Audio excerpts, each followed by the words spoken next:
The one to be reinvented is the ego, and the ego is its own object. What is the ego? Something that exists only in relationship with its object. Mental objects, memories, physical objects, relationships. Real change happens, depends just on the intention. Pranam Acharya, equanimity equal to immortality, and we are trying to resolve that equation that Sri Krishna has given. And in the process, we have understood that anything that is ego-centered cannot be equanimous because it will add meanings to all the things that it experiences in the world. And we have told immortality is possible only if you are centered with egolessness. Okay, now as the discussion goes forward, what I've understood is one who is starting his journey from ego-centeredness will start using the world to frame all the meanings to all the experiences that he gets. Now he's supposed to do a journey to go to egolessness. That is when this equanimity, immorality is possible.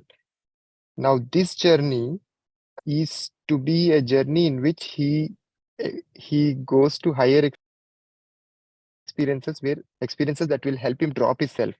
I'm not sure if I'm interpreting it rightly.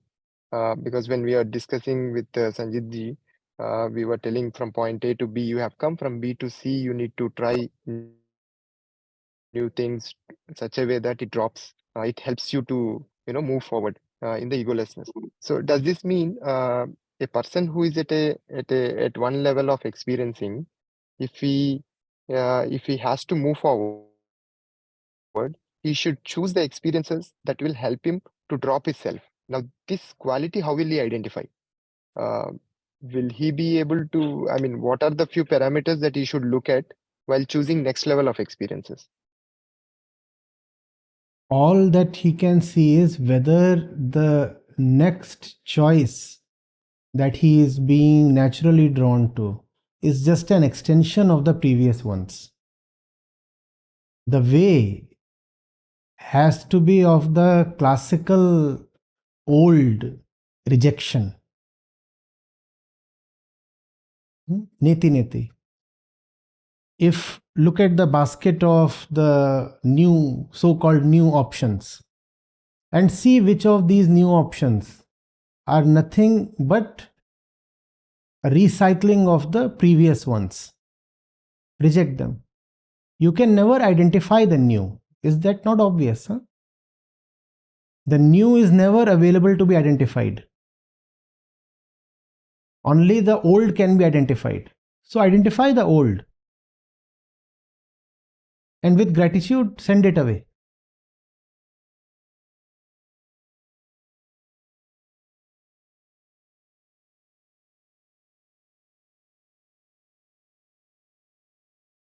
So only when he keeps sending the old, he can reinvent himself. That is reinvention. That is reinvention, because the one to be reinvented is the ego, right? And the ego is its own object. The ego has no existence of its own. What is the ego? Something that exists only in relationship with its object, right? So if you can do away with the old object, you have done away with the old ego.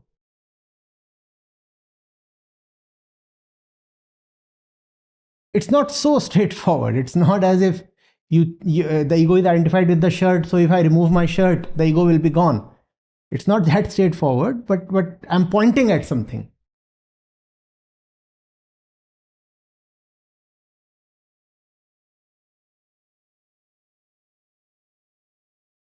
Changing the objects that you have been habitually associated with is a necessary but not sufficient condition. It is quite possible that you change all the stuff around you, but the stuff inside you still remains the same. That is possible. But if you refuse to change even the stuff around you, then it is almost guaranteed that the stuff inside will never change.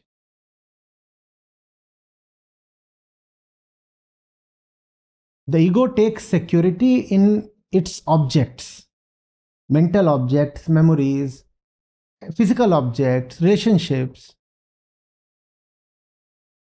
It wants them to be repeated again and again.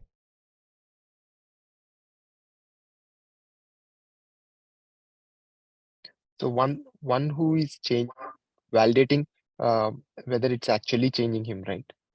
Whether it's actually his identifications have changed or not. Right? Obviously, because the ego is no mug. It's quite cunning. It can very coolly play this game of changing all the exteriors and yet not changing the interiors. And it's a very spiritual game that um, the householders, the worldly people do not play this game so much. The spiritual people play this game a lot. So they will change their clothes, wear clothes of a certain color. They'll start living a certain way, and it will appear as if everything has changed. Even their language will change. No, they will shave their head and do all these things. But inside, not much changes. So we are aware of that trap. We know that there is a threat of that kind. But still, what we are saying is that try changing. Ultimately, whether or not real change happens depends just on the intention. The intention is the final thing.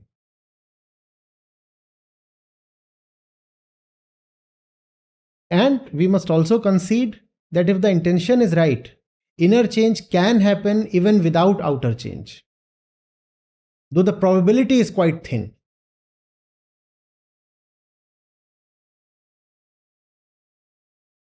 We know of people who have continued to live in the same place in the same way and yet have internally grown into a very uh, blossoming kind of state. All that is possible, but there are no formulas. And also, just wanted to get clarity a bit more on when does one decide this change should be made? What will make one person to make that decision? See, you do not get into experiences for the sake of nothing. One gets into anything because that thing provides meaning, because that thing is supposed to lead to improvement. So you have to keep seeing that you are the final measure of the worth of anything in the world. Please note it down. You are the final measure of the worth of anything in the world. Everything exists to you and for your sake. So, the moment you find that the thing is not adding value to you anymore, it's time to move on. Because that thing might be magnificent in itself, but the measure of that thing is the value that it provides to you. When you move on, it is not as if you're insulting that thing. You're just saying that it's my time to move on. The thing might still be very magnificent for several others, but it's your time to move on. Hmm?